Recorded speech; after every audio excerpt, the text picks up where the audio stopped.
Welcome back to Bohemian Rhapsody Club. My name is Bree, and tonight I am joined with the marvellous Nikki Nouveau. Was that right? Nouveau, sorry. And we've just watched your marvellous show. Would you like to tell us a little bit about the show and where the inspiration came for it for you? Sure.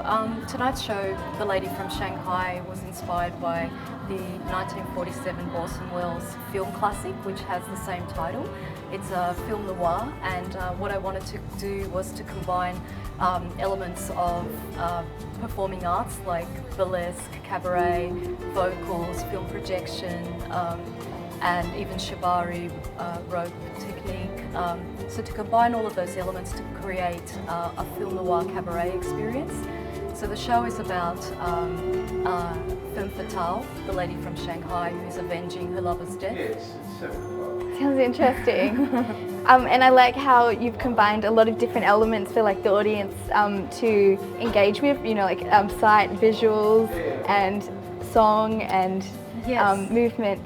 So I was wondering what your background was. Like, how did you learn everything that you do? Did you go to like theatre school, or was it something that you've always, a passion you've always had?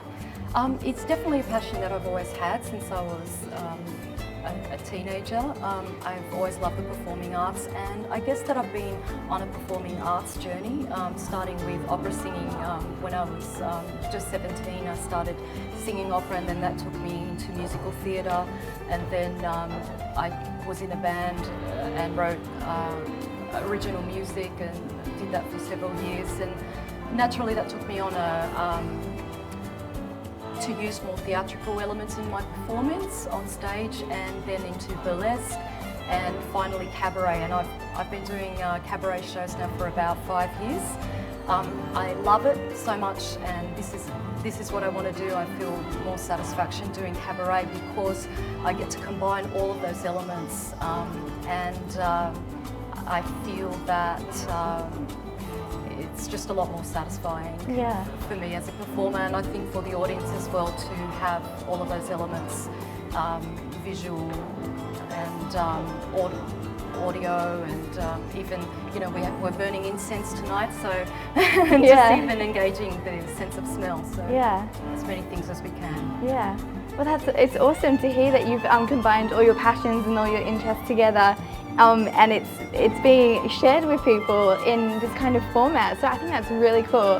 And so that brings me to your future. Where do you see? You mentioned that you love doing this. So do you see yourself doing this for 20 or so years? Is this what you want to do?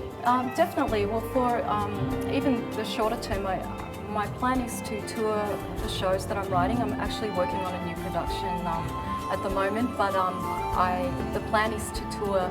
I have a show that I had written that's been performed at Edinburgh Festival Fringe called Bordello Blues, and that will be showcasing at the Spiegel tent next month. And then I'm taking that show to New Zealand as well in March next year. So the plan is just to tour and making plans to do some shows in Europe and perhaps Asia. Well, that sounds like so much fun, and I wish you all the best. It sounds like an amazing journey that you've come on. So thank you so much, Nikki. And we'll pop links below you, so where you can find Nikki on Facebook and... Yeah, I'm on Facebook, and also just nikkinouveu.com. Find me there. So make sure you check it out. Thanks for having me on the show. You're welcome. See ya.